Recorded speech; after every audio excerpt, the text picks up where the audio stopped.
So McLuhan wants to think about mediums. Whenever I read not just student papers, a lot of times it's colleagues' papers, they'll talk about the media, right? And usually it's in a kind of offhanded or disparaging way. But I always wonder to myself, like, what are you actually referring to? The media, right? I think they usually are kind of thinking about mainstream news organizations or newspapers or whatever. But when you think about media and then what it's actually referring to, when you think about a medium, it's anything that's transferring and changing one state to another state, one entity to another entity, right? And McLuhan wants to think about the specific mediums in their particular technological uniqueness and the affordances. That's not really a word that he uses here, but affordance is more recent kind of way of theorizing media in terms of like what it allows and what it prevents. So an affordance is anything that either enables or constrains action possibility. Like a gate affords you passage through the gate when it's unlocked, but it also can block you if it's locked, right? And so it's about blockages and openings. And that language is relevant to the way that he's thinking about mediums because they enable and constrain certain kinds of actions and certain kinds of relations and behaviors and so on, right? So first point on the prompt here, in the first point that's even in the title of his book, is media as extensions of man. So just briefly talk about that. As an extension of man, a medium as a technology is something that enables us to do something that we can't do in our kind of self-contained, limited bodies, right? So these glasses are extensions of my sense of sight. So the glass itself is a medium, right? It's a medium in the sense that it's actually amplifying the world in a way that's necessary and helpful for me. And so thinking about affordance theory, the glasses open up, literally open up my like environment. When I take them off, everything's now constrained. So you can think about affordance theory even in relation to these glasses and what they enable and what they don't enable, right? For instance, they don't enable me to wear masks very well. Oh my goodness. Wearing masks with these glasses, maybe it's just my glasses, but like they steam up and they're constantly sliding off because of the little band. Maddening. So again, think about the technology and its particular specificness, right? What does this thing, which mediates reality into my brain, what does it open up and what does it close down? That's really in miniature the kind of the exact and total way that he wants to be thinking about media in general, right? Think about any given specific medium. And again, think about it as a technology, as a thing. And everything is a thing. Here is a medium for the conveyance of cold or hot beverages, right? What does it open up? It opens up my ability to be hydrated and therefore to do all kinds of things without having to run back home and get a water or run to a fountain, right? What does it constrain? Well, it's big and clunky and sometimes it's really annoying to carry around and on and on and on. So when you're thinking about a medium, you want to be thinking about it as a specific technology. At the end, he actually compares technologies or mediums to like natural resources, right? Think about what you can do if you're like cooking or whatever, what you can do with this ingredient versus that ingredient, right? Very different. Sometimes you can sort of substitute them or things are similar, but generally speaking, the example I give on the prompt is like if you're frying, I've been doing lots of like sort of recipe testing lately and frying chicken with different kinds of flours, rice flour, potato flour, tapioca flour, wheat flour, every single different flour, and frankly, every single different oil, peanut oil, canola oil, corn oil, olive oil, which you don't want to fry in, they all have their own unique properties and qualities, and they're going to affect the outcome accordingly. And that's really the whole kind of gist of McLuhan's ideas about medium as message. It doesn't matter if you're frying chicken or fish or, a hamburger or tater tots or whatever. The medium, the fat, and the coating will hugely influence the result. That's the point. It doesn't matter what the content is. It doesn't matter the thing inside the medium. The medium itself, hugely. Now, he's going to almost say, like, totally determines the message, right? And that's a question that we'll want to ask about, like, how much does the medium shape the message? Is it totally? Is it completely? Or can the content itself maybe work against the form? And what about how it is that we as individuals engage with and use and play and experiment and tinker with media? So we'll get into that, but like there's that question of our agency in relation to these technologies, because he's giving them a lot of power. He's seeing them as being sort of determinative. And that's one of the kind of criticisms of McLuhan, is that he's a techno-determinist in the sense that he sees any given media as, inevitably altering how it is that we live together, regardless of the content and regardless of how we decide to use it and engage with it.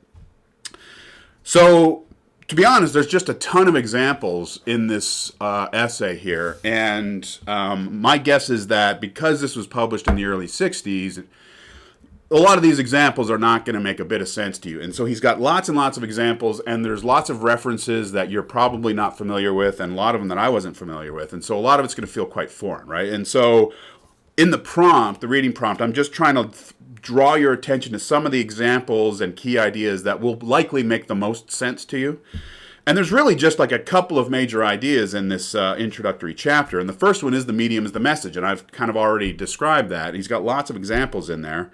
The example of electric light as being the medium for pure information, right? It's like you can't even do things. You can't know anything until you flick on the light. And then, wow, now you can kind of open up and do anything because you can see and know, and there's just pure information coming in, right? Lots of interesting examples. The kind of the sub point to the medium is the message idea is this notion that any given content of a media is another media, right? And so you think about speech. What is the content of speech? It's thought, right? These are the content of the words are just the things that I'm thinking about, right? He says that the content of writing is speech, right? So this stuff, the content, the words on here are really the words that are coming out of my mouth being codified in this kind of new form, right? The content of print, newspapers, magazines, whatever, is the written word, right? And so that's an interesting thought. I'm not sure, I'm not enough of a media theorist to say if this is sort of true across the board, but it's intriguing, this idea that what a medium does is it kind of drags the content of another medium in a way that's even more convenient and kind of alters the delivery of that content in a new way, right? So that's an interesting idea. But the main idea here, the first kind of big main idea is if you want to be thinking about what is the medium of any given message, first of all, think about the technology in its specificity, right? So this big fat computer that I'm talking into is one thing. This ring light over here is another thing. This microphone is yet another thing. This thing here is yet another thing, and it's got a bunch of things inside of it, right? So you can talk about any kind of, or this thing right here. This is another thing. I got a bunch of these kicking around, right? You want to think about each one of these in its own technological specificity. And then you want to ask about its effects. Not what does it say, but what does it do, okay? These things are fantastic devices, technologies, mediums for conveying really technically specific and sophisticated information in ways that you can return to, in ways that are cost efficient for the most part, easy to kind of transport, da-da-da-da. So when you want to be thinking about the message of this medium, you want to be thinking about how it is that we use it, what it does, right? What its effects are, how we live in relation to this thing. Not necessarily what the words on the page are, that's the content, right? But what does it do? What does it enable me to do, and what does it not enable me to do? Again, that affordance, enable, constrain, open up, close down kind of consideration, right? There's lots of things that this enables me to do. There's lots of things that it doesn't really enable me to do. It doesn't enable me to learn this information quickly, I'll tell you that much, right? Assemblages and actor networks, rethinking socio-material power, politics, and space. Yeah, that's not an easy, quick read, for sure.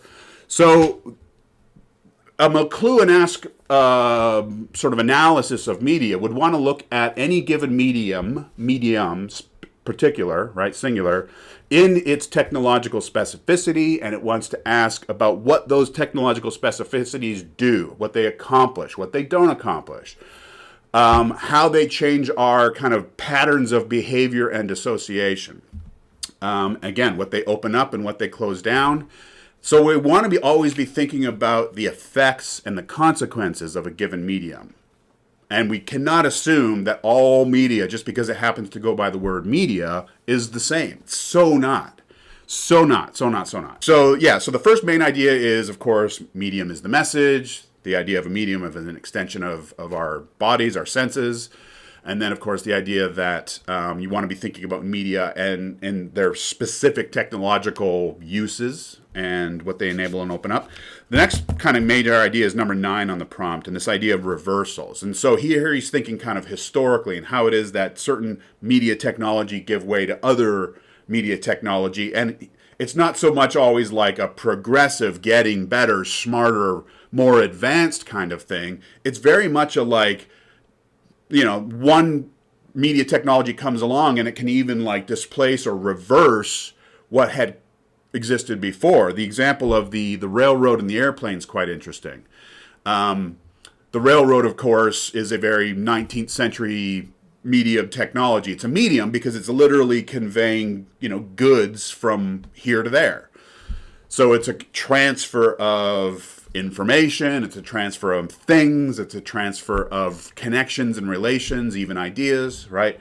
Opening up and connecting at the same time. So the railroad enabled and promoted cities. It promoted the kind of the urban growth and development of this country and the national growth. My goodness, my dissertation was largely on 19th century antebellum national expansion. And it was, for a big chunk of that story, it was about railroads and also canals. Canals was really big back in the 1830s, right? So that's how this country was kind of like stitched together, is through canals and railroads, and then of course later roads and the highway system. Now think about the plane. What does the plane do? It kind of combats all that, because instead of sort of like going inward nationally and regionally like the railroad does, it strengthens those kind of internal bonds. The plane kind of smashes all that and pushes everything outward. Right? It takes you out of the city to other cities, and so it kind of breaks down these strong bonds, right? This is this idea of reversal, of how one medium, one technology can come onto the scene and completely mess around with the kind of sort of media ecology, or the landscape that was in place already. The other example he gets to at the end there is the sort of transition from mechanization to automation. So you'll want to take a look at that. That is... he starts around 8, I think, in the middle there. He says the electric technology is within the gates.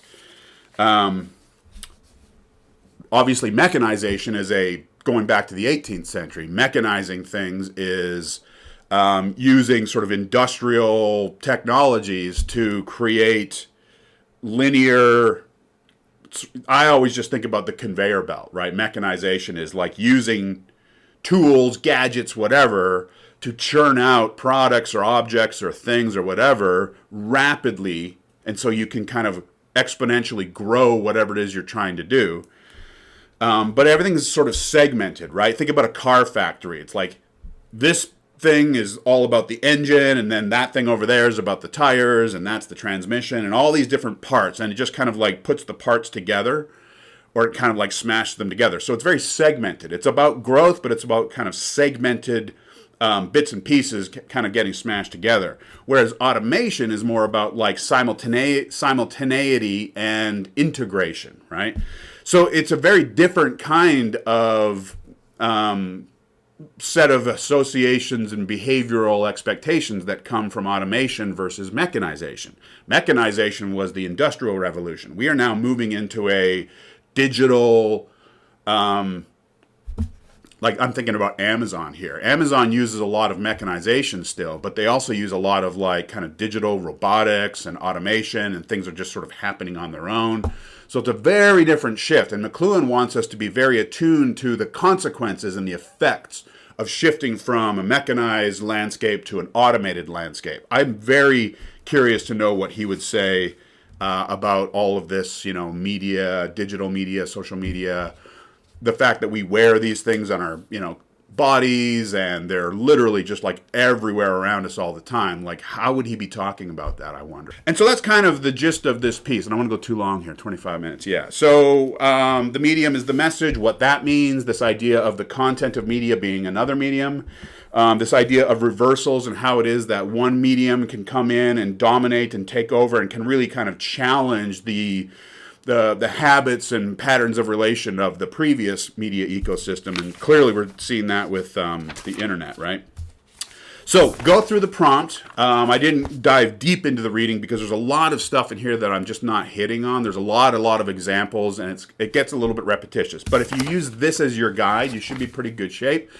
And I think I've covered the main ideas from McLuhan, the ones that we want to be thinking about, right? So we got to try to get good on the specific kinds of ways that any given medium can, again, open up or close down possibilities for thought, action, behavior, association, relation.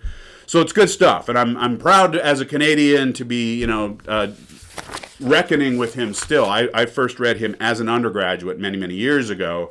And I still remember ideas in here, and they're still good. They're still useful. I think he might go a little far in the whole techno-determinism thing. So we want to be asking questions about, what about human agency? What about our ability to oppose or transcend the techno-deterministic powers of any given medium?